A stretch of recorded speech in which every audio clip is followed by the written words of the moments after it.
One of the big advantages of a postdoc is that if you go abroad and get experience abroad, that all of a sudden the world is much bigger as it was before. Okay. So you have much more opportunities too. It looks like said sometimes that you need to leave a place where you have family and friends and everything. But once you are in a new place, you recognize you will get new friends and maybe also new family. And from there on, you have so much more information and inspiration of other people that you hardly get into a position where you ask yourself, was this the right move? So for that, if this is the topic today, I'm not quite sure. The topic is perfectly on topic. Because we welcome Barbara Koch, and I think you will say more to that. And looking to you, Barbara, I'm not sure whether we ever met. Did we met? No, we did. Of course, you were my examiner for the master thesis. Oh my God. Okay. Yeah, good, very good. Maybe you had longer hair then. Could that be? Yes, that's absolutely true. All right. Okay. Now it's very nice that we could get you, and we will hear, I'm pretty sure, very exciting stories. And also, Katharina, thank you very much that you doing and participating here. And I'm sure for the other ones, there will be a lot of insights and into your experiences you have. And I'm very happy, Johanna, that we have this kind of forum. And as often as I can, I will kind of attend here. So welcome all of you, and hope you will have a pleasant time the next coming minutes. Best to you. Thank you. Johanna? Thank you, Joachim. Thank you, Vice Rector, for this good introduction, because you already talked about how the world is getting bigger, and it certainly got bigger for Barbara Koch, since she is now on a totally opposite part of the world. And also you mentioned the bringing expertise along to the new places you are, and this is something Katharina Kainz and Barbara Koch both have done, as will be shown in the introduction I will do about them. But first, let me say who I am. I'm Johanna Stadelbauer, and I have co-organized this today with Martina Meyer-Kraus from Alumni. And I'm from the postdoc office. And I will now give over to Martina, and she will tell you all about why Alumni is cooperating with the postdoc office and what the background for this event is. Over to you, Martina. Thank you, Johanna. A warm welcome also from my side in the name of our alumni team. It's great to have you all here today. And yeah, today we start our new alumni post-talks series. And like Johanna mentioned, maybe you ask yourself, why setting up a new event series? And let me give you some more infos about this. As for us, one important aspect is to highlight the research activities of our successful graduates of the university. And another aspect is to show international career perspectives for researchers, for young researchers and students. And last but not least, we would like to promote also our international alumni network. At the moment, we have we count 30 alumni groups in 28 countries organized by volunteers who have studied here at the University of Graz. And now they act as local contact person for the university and contribute their experience, their know-how as chapter leaders. So like it Barbara Koch does, who is our contact in Australia. Thank you, Barbara, for supporting us. Yeah, and now I would like to hand over to Johanna to introduce our guests, and thanks to all who are involved today. Thank you, Tina. So let me now introduce our interviewee live from Melbourne, where it is now 11 at night, I think, and she just got off work. and our interviewer live from Graz. We are really happy that you agreed to share your experience and expertise. So Barbara Koch did her master's at Uni Graz, as you already heard, where Joachim Reidel was her examiner. And her PhD thesis she did about the topology of TGL3 on lipid droplets of Saccharomyces cerevisiae, or baker's yeast, as is more commonly known, in the lab of Günther Daum, who is at TU Graz. She was then postdoc in the lab of Anna Treven at Monash University in Melbourne, where her main research focus was the characterization of a small molecule inhibitor of Candida albicans hyphae formation. And then she switched to industry and was a research scientist and senior research scientist at Callaghan Innovation in New Zealand, in Christchurch, where she supported startup companies with their R&D work. Now she's back in Melbourne and works as clinical research associate at ICON, supporting clinical trials in the therapeutic area of oncology. Is that all correct, Barbara? Yes, that's correct. I know there are a few tongue breakers in there, but yeah, it was all correct. Super. And Katharina Kainz, who agreed to interview Barbara today, has done her master's and her PhD research in Graz, the latter on the topic of identification of natural polyphenols as novel antifungal agents, for which she also did a research stay at the Center of Microbial and Plant Genetics at KU Leuven with Bruno Camus and Karin Tewissen. And she was able to familiarize herself there with pathogen fungi and bring this expertise to Graz, where she currently works as a postdoc with Frank Madeo. Her focus lies on the identification and mechanistic characterization of novel antifungal agents in Saccharomyces in the baker's yeast and different Candida species as well. She does also editorial work on the journals Microbial Cell and Cell Stress. And now I give over to the two of you for the first question, and all of those who are watching you will get to ask questions later on, and you can already type them in the chat as they come to you, and I will read them out later. So Barbara and Katharina, over to you, and thank you that you are here. Thank you, Johanna, for this very kind introduction. So, Barbara, I think maybe we should start in the present. Actually, I didn't quite know what a clinical research associate is doing. So I can assume that maybe some of the other people listening today also haven't got a good idea on what this job looks like. So maybe you could just give us a brief introduction on your job and maybe just describe how your daily work life looks like. Okay, so so a clinical research associate works for a pharmaceutical company, and that pharmaceutical company conducts clinical trials in different hospital settings, and my role is to facilitate the communication between the hospital and the pharmaceutical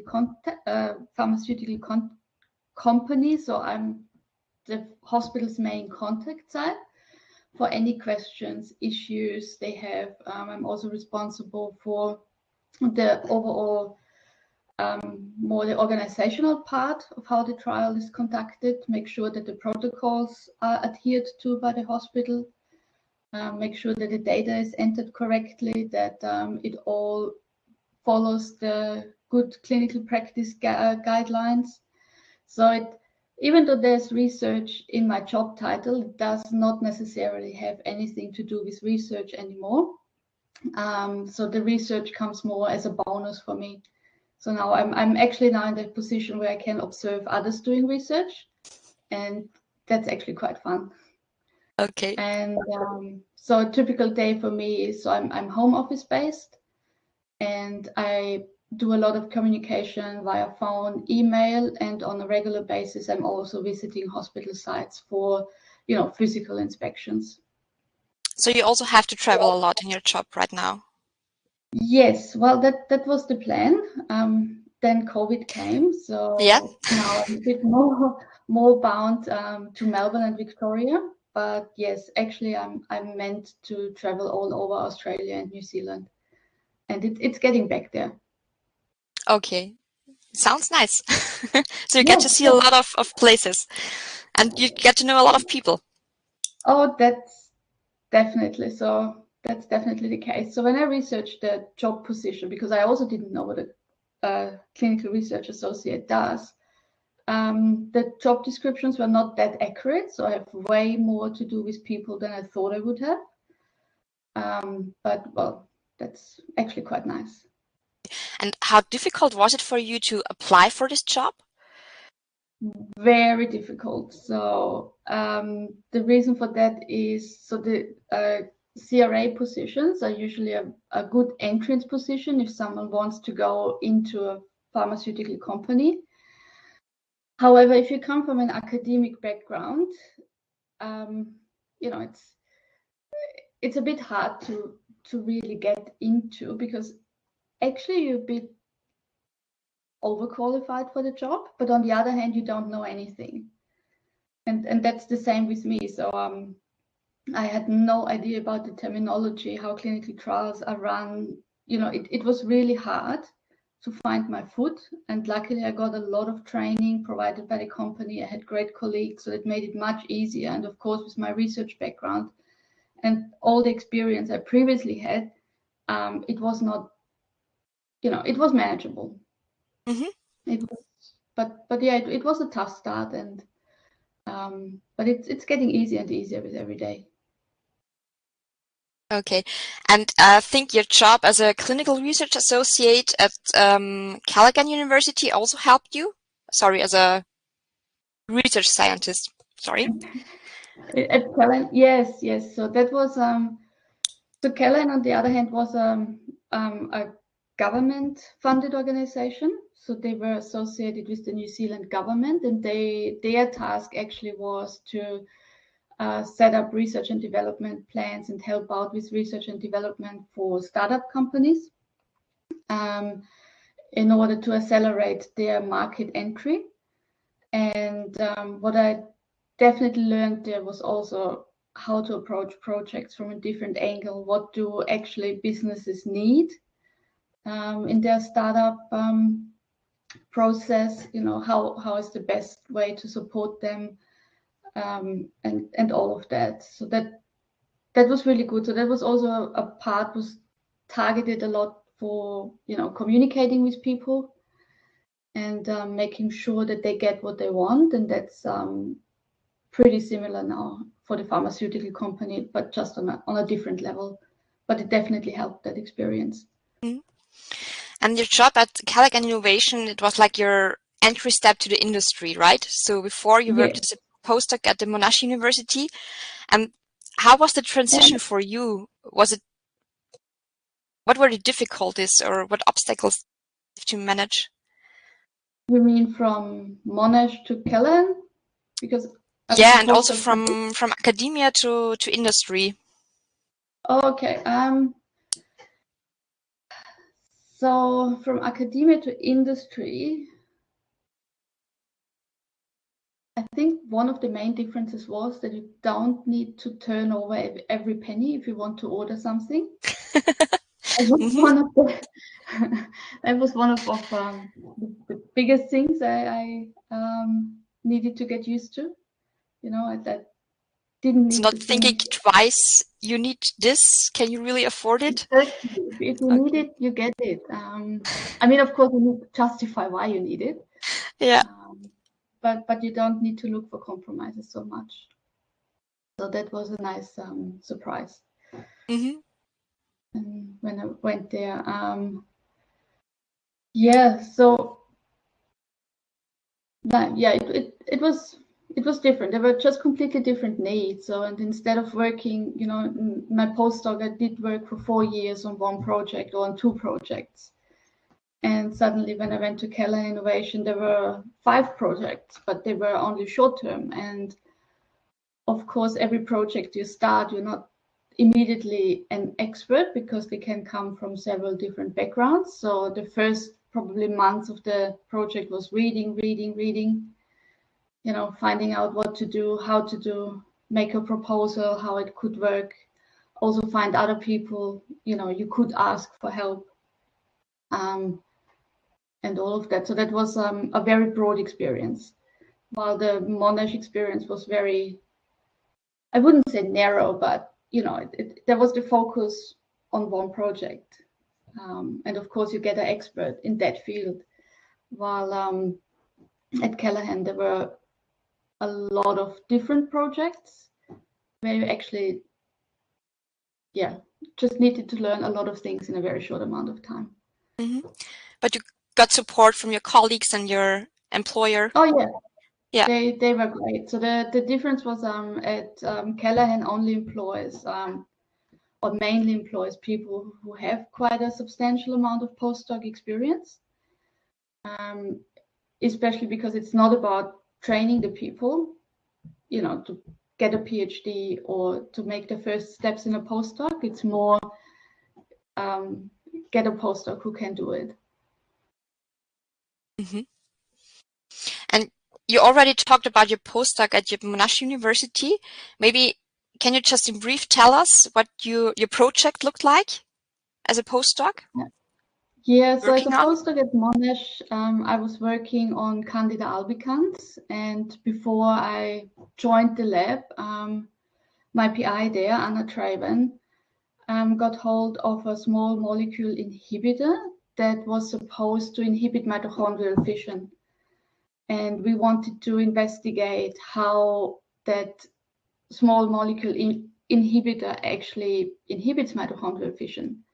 Well, it turns out it doesn't do that in Candida albicans, so it doesn't inhibit mitochondrial fission, but it inhibits hyphal formation. And that was then even more interesting for us, even though at that point we didn't have any idea how it would do that. Mm-hmm. So, and that then developed into my postdoc project. How does that inhibitor actually work, and what does it do to inhibit hyphal formation in Candida albicans? So that was my main project. Maybe we can shortly explain hyphal transition to our audience. I'm not quite sure if everyone knows about the specific features of Candida. Okay, so I'll make it very easy. So Candida albicans is a human pathogenic fungi, and it usually grows in a yeast form, so in little round shapes. But upon some triggers, for example, when it's being taken up by macrophages in the mammalian, in macrophages in the body, it forms hyphae. These are very long, thin filaments, and it helps the Candida to escape the mammalian cells. And there are certain triggers to form hyphae, and one of them is an acidic environment, or if they sense serum or whatever, something like that. I hope that was kind of correct. It's already long ago since I did that. I would have interrupted. Good. No, perfect. And I mean, I think you really got a lot of different experiences during your postdoc. So starting from the model systems you used. Yes. So yeah, now Monash was so experience-wise, Monash is really a great place to be. So whoever plans or wants to go somewhere else for a postdoc, I can highly recommend Monash University in Melbourne. So even though we were a very small group, so it was only my PI and then 3 other postdocs and a research assistant, we had access to or expertise in our group for a lot of model organisms. So we had access to mice, to worms. What else did we have? We already talked about that. Now I forgot it. I think cell culture. Say again? Sorry. Cell culture. Oh, different types of cell culture and infection models with mammalian cells. they've got a great microscopy facility with top-notch microscopes there. They have a whole proteomics facility. So they are really a very well-equipped university and offers a lot of possibilities there. And you did your postdoc in the lab of Anna Traven, right? So she's Yes, very yes. common in the field and well known in the field. And Well, she made her name there, yeah. and how did you, or why did you decide to go there? Or how did this connection came up with Anna Traven? Yeah, well, so that's a bit of a long-winded story, but so when I did my PhD with Günther Daum, well, he knew about my plan to go abroad, and he suggested Monash University, that this would be a good place to be, and he knew Trevor Litgo, and Trevor Litgo is one of the crystallography experts there and protein expression experts, which I said, well, that's not exactly my field. So, I'm working with yeasts. And then he suggested, Trevor Litgo's wife. So Anna Traven is Trevor Litgo's wife. She's also working there, and she's working on Saccharomyces. And probably I should get in contact with her. So over Trevor, I got in contact with Anna.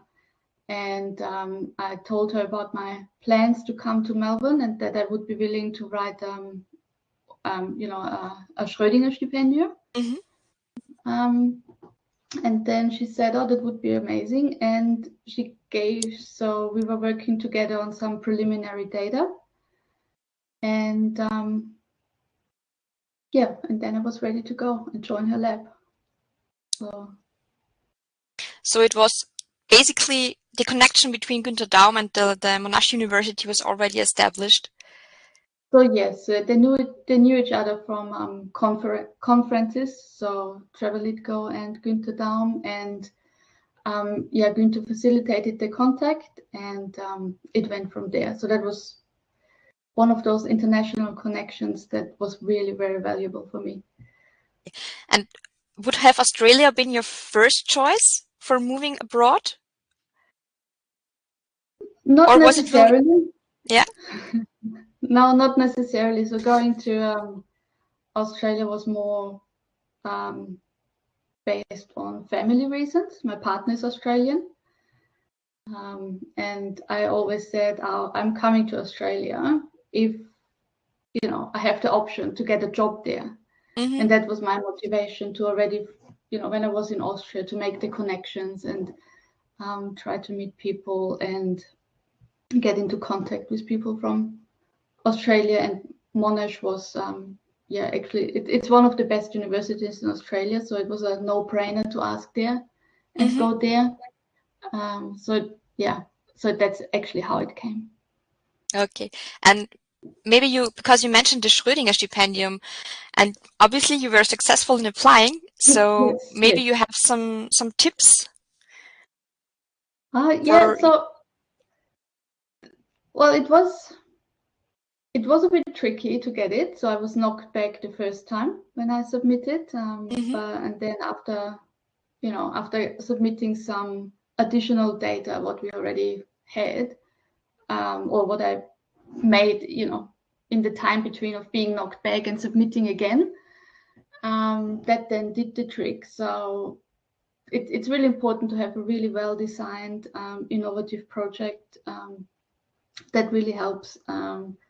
Have good people on your side, good PIs, choose good labs. And it's really cool that the Erwin Schrödinger stipendium offered the possibility, to actually go to Melbourne and get that research experience there. That opened pretty much every door for me.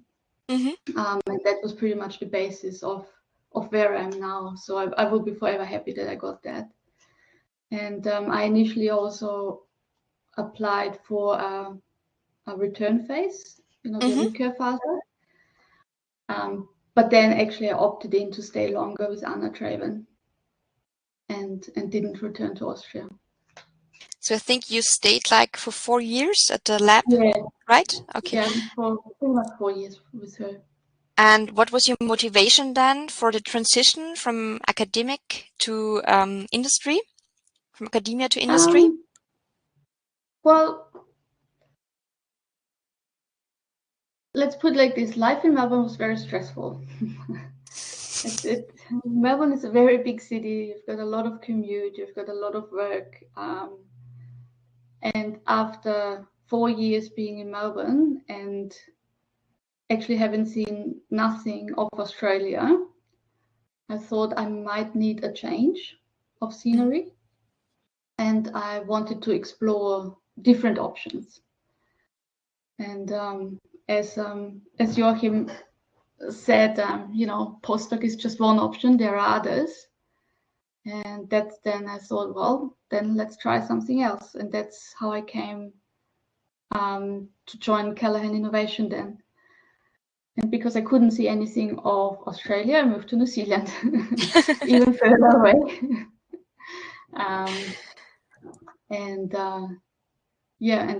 It was just the interest. What's out there as well.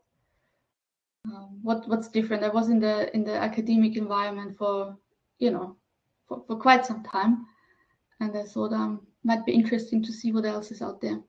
Mm-hmm. And so, do you miss your time as a postdoc sometimes? Yes, sometimes. Not too often, but after we talked in our first meeting, I have to admit, I went through my old papers and some old lab data, and I thought, oh well. It was a good time. What do you miss most, and which parts are, you would say, like, glad that this is behind me?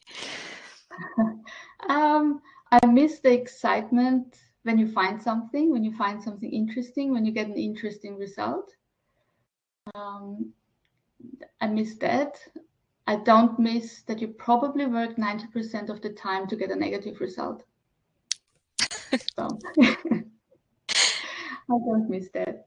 Yeah, frustration is definitely a topic for postdocs. Exactly, yes. No, I don't. No, there are definitely things I miss.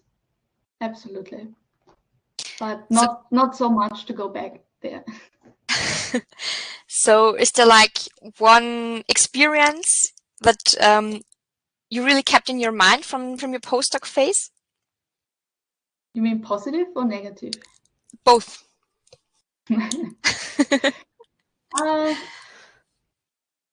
What was the? Wow, that's a hard one.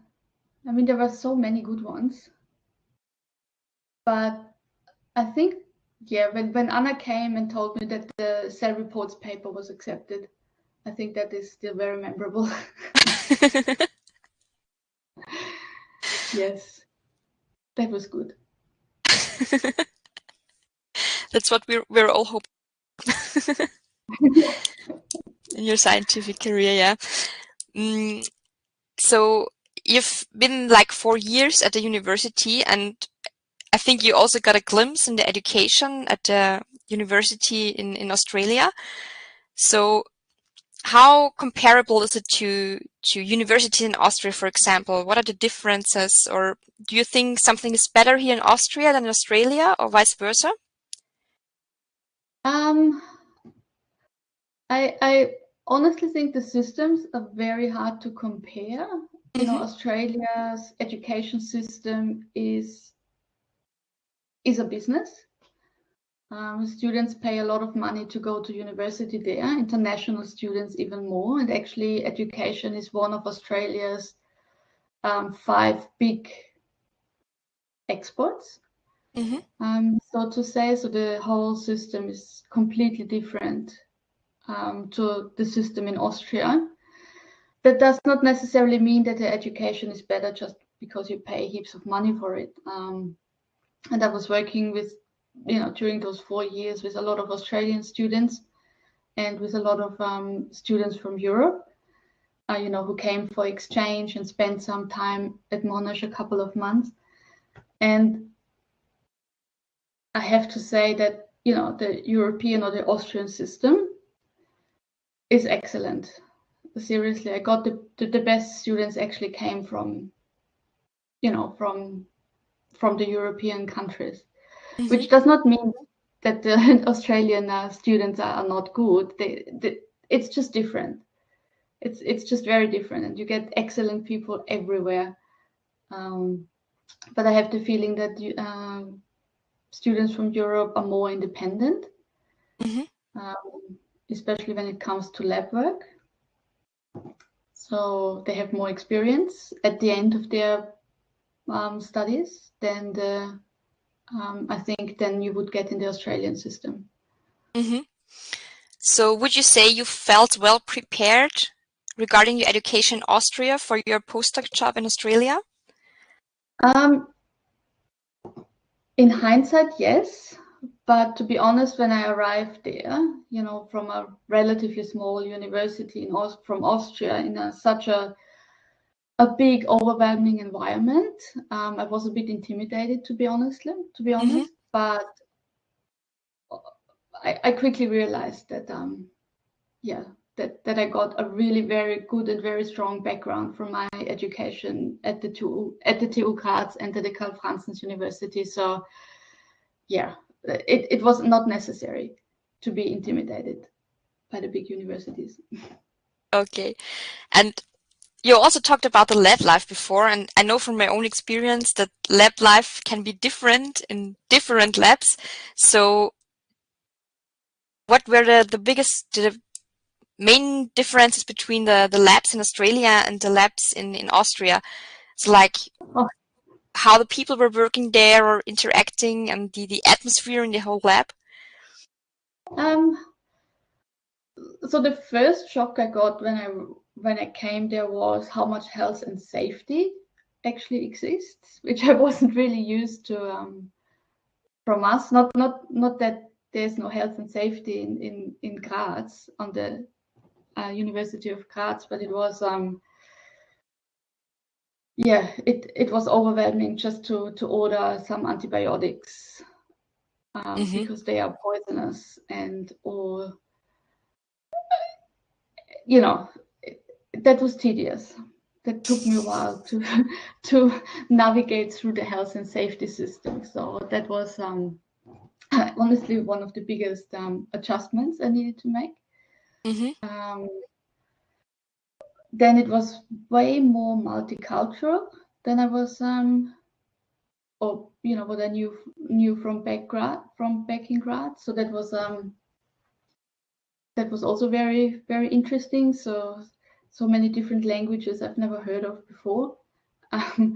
It was really, it really was it was different, very different, in a good way, in a very eye-opening way of being good. And how would you say, how did you personally profit from your experience as a postdoc abroad? I think that the learning curve was very steep in a lot of aspects, not only the scientific part of my life, but also in, how to navigate unusual situations, how to navigate in a language that is not yours, how to communicate with people from so many different backgrounds, or also from so many different levels of knowledge. It was just very enriching. And do you remember, how long did it take you to kind of settle in Australia? So was it very hard to get connected to Australian people, to Australian communities? Or was there like a key moment where you felt, okay, now I've left Australia, now I've settled here? Yeah, honestly, when I came back from New Zealand, it was, as I said, so the 4 years in Melbourne were very, very stressful, and I think I didn't, the city offers so much, seriously. So Melbourne has, music festivals, film festivals, cultural festivals. There's so much going on, and I have the feeling I missed a lot in the 4 years because of work. Also, all my friends are actually Austrians here. My best friend here is Austrian, and beside my partner's family, I don't know too many Australians, to be honest. As I said, it was a very international environment. So honestly, my close contacts come from Austria, from Brazil, from the Netherlands. It's very diverse, and some Australians are there as well, yes. But honestly, I really only realized how much I miss Melbourne when I was in New Zealand, which was also a part why we decided to come back. So actually now, after 4 years living here, being 2.5 years away and now coming back, now I feel at home. And could you imagine coming back to Austria one day or moving somewhere else, like to a different country than Australia? I wouldn't exclude it. I'm not sure whether it's going to be Austria again. But of course, I've got family there. So it also depends on, I would never exclude it because my family is there, but I think probably somewhere else in Europe, yes. I would not exclude that. But at the moment, we are really happy in Australia. That's good. That's how it should be. And maybe one more question for you regarding your postdoc. Was it always clear for you to do a postdoc? Was it always your number one choice, or? It was my number one choice, yes.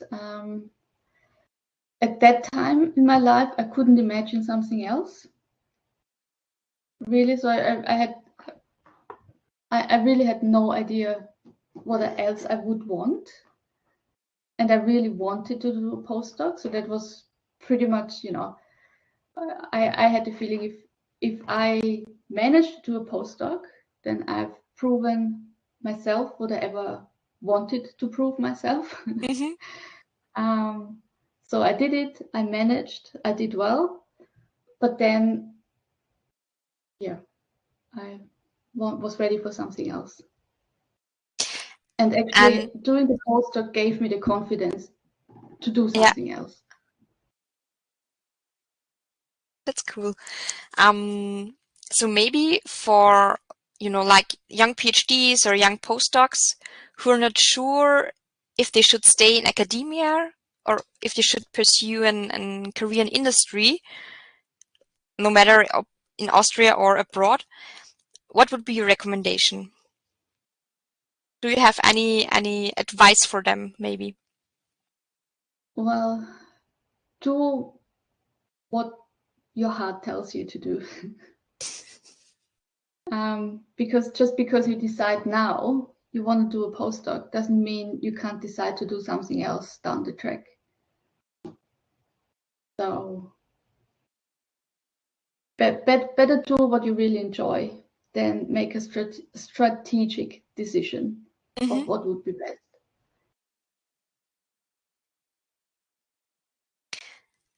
So, and maybe I think we're almost over with the time, but maybe when thinking of your life in Australia, what was the biggest cultural shock for you when moving there? But everything is so big and so far away. That was my biggest shock, and having the feeling that I'm at the end of the world. Kind of. I know that it's a bit hard to explain, but everything here is so far away. So Melbourne is the biggest city between Adelaide and Sydney, and they are both approximately 1,000 km away. So if I want to go to Melbourne, to Sydney. That's about 1,000 km, so I could go through whole of Europe with, 3 different countries, 3 different languages, 3 different cultures. But here I'm stepping out of the plane and I'm still in Australia. And I know that's really something I needed to get used to. That that you can drive 4 hours and I'm still in Victoria.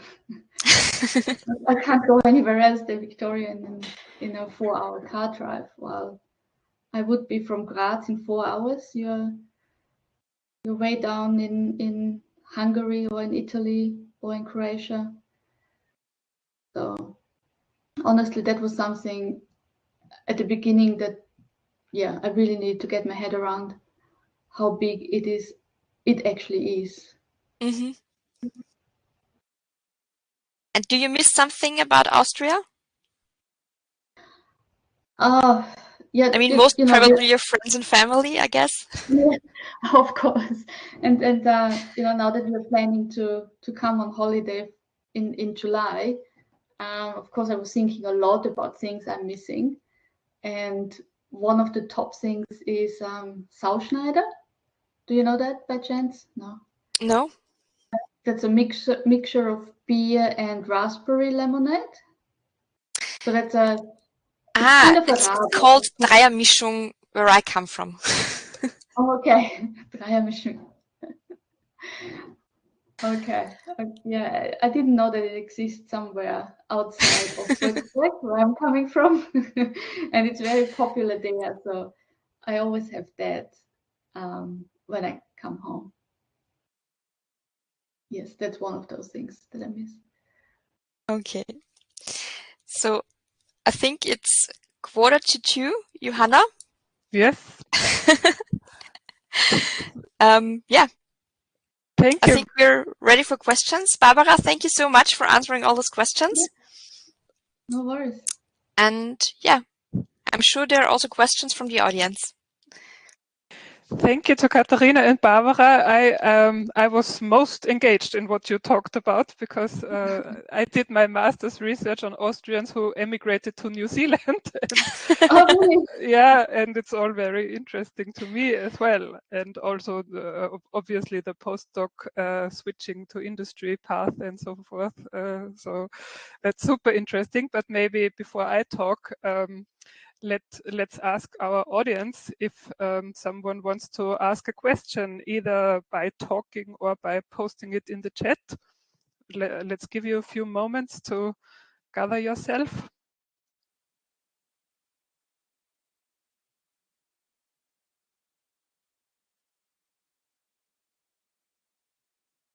Okay.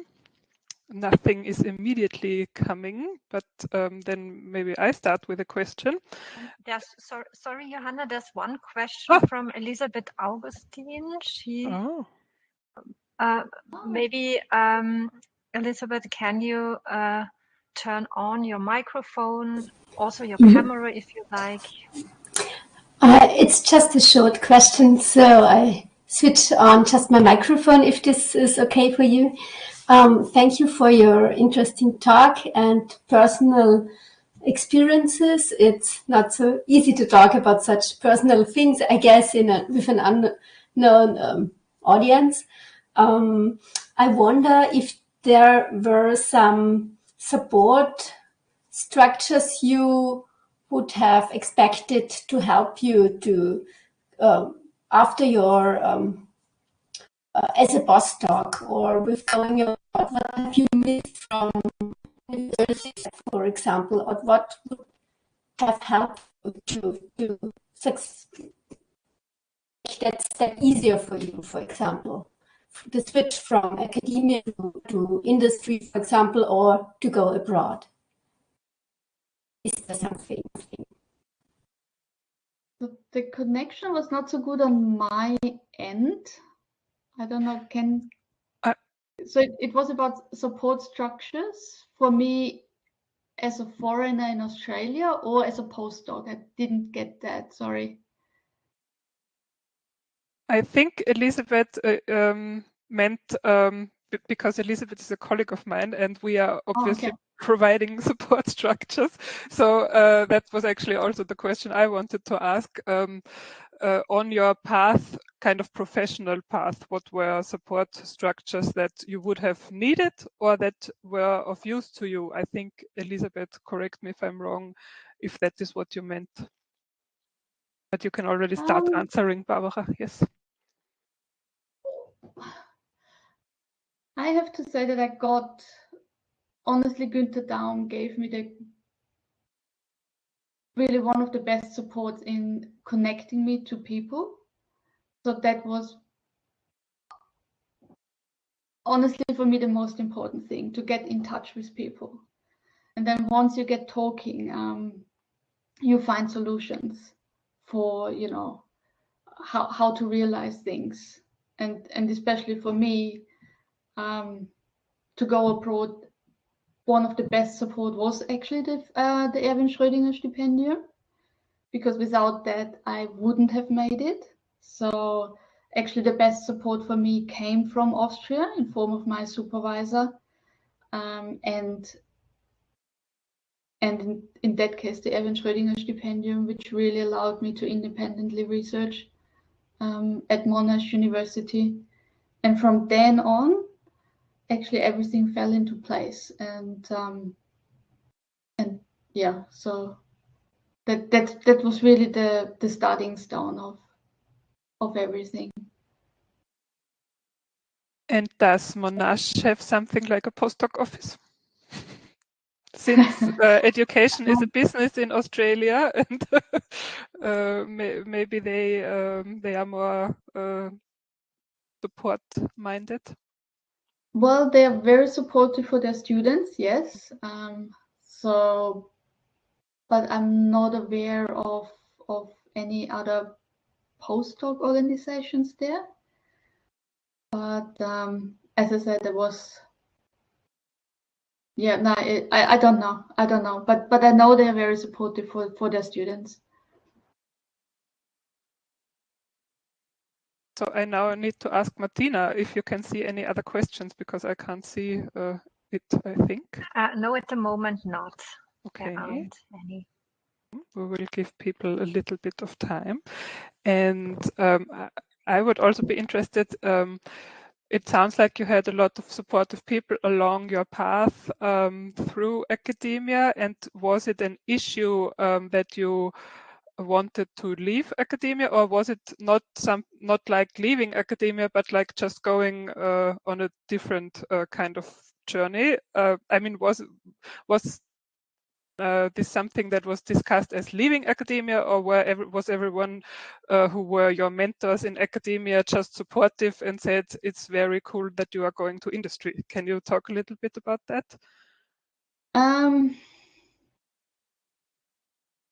So in the end, they were supportive. The only thing they always said to me was, look, if you go into industry, you can't research what you're interested in, because it's, you know, it's demanded what you're going to research on, which is kind of true. But I actually found that very, very interesting.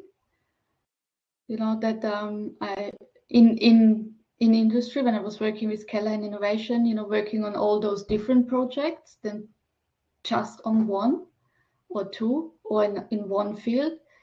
And of course, you're never being, especially with my work in Keller, and I'm never so specialized as I was at Monash, but therefore my background knowledge in a lot of different areas broadened a lot. So there are pluses and negatives to both of it, and I, for myself, I think both experiences are just yeah, priceless for me. Thank you. I'm a humanities and social sciences scholar by training, and also did a postdoc, and I also got the the impression after I left academia that I was really well equipped for the world outside academia, Yeah. and and it was really appreciated what I brought along. I did different kinds of EU projects and so on, and so I felt like I was trained well, and I also enjoyed that I didn't have to come up with my own research topics because I felt a bit burnt out about thinking about habilitation projects or other big projects. So I really enjoyed that someone told me, you are doing violence preventive work now, and you are developing educational projects, and it was all immediately applicable to somewhere. So is that something you have felt as well? It's a very, very good description of how I felt, yes. And also, as I already said previously, the postdoc experience gave me the confidence to do something else. So yeah, it for me it was the right way, you know, after the PhD to the postdoc and then expand somewhere else. Might not be everyone's cup of tea, but yeah, it was good for me. I like that you said that you can now observe people doing research and that you enjoy it. Exactly. Sounds good to me. Yeah, now look, all the, you know, it's I mean, I'm working in the field of oncology, so I see a lot of I'm supporting a lot of trials that deal with new anti-cancer medication. And of course, the scientific background, I love reading that, and I like to know about that. And you know, that's a bonus for me. I mean, I kind of need it for my work, but I'm not really responsible for, you know, for producing the data. I'm just there to make sure that others do their part well, and that's good. Super. So we have 2 minutes left if someone else wants to ask a question. And of course, Katharina, you are free to ask another question if one has come to you. Martina, can you see any raised hands? No. Okay. But what are you researching about Austrians in New Zealand? Sorry, that's not back to mind. I'm an anthropologist, and I, when I was 23, 25 or so, I got a grant by the University of Graz to go to New Zealand and did qualitative interviews with 15 families who went to New Zealand from Austria, from Upper Austria more specifically, and just started a new life there. And it was really interesting because the people were all reinventing themselves. And built houses and renovated houses and started companies and so on. And they said New Zealand gives them the freedom to be who they want to be and never could be in Austria. So quite, yeah, I wrote a book about it. You can have a look. I'll send it to you. Okay. This has now gotten out of hand a bit, our podcast. Then we could maybe close it if Martina, you don't see any other questions. Okay. Then I really enjoyed myself, and I hope the audience did as well. And I hope you interviewee and interviewer, both of you enjoyed yourself. And I'm really grateful that you took the time to do this and did all the preparatory work for this. And on behalf of me and Martina, I would like to thank also the audience and invite you back to the next Alumni post-talk on April 21, where we will go to Uppsala in Sweden. And the focus is on anthropology. A colleague of mine will be talking. She's the interviewer, and she will be interviewing Helga Müllnerich, who is a German studies scholar, and will be talking about how she works and lives as a postdoc in Sweden. And I think I can now say goodbye and thank you until the next time. And Barbara and Katharina, we will be in touch hopefully.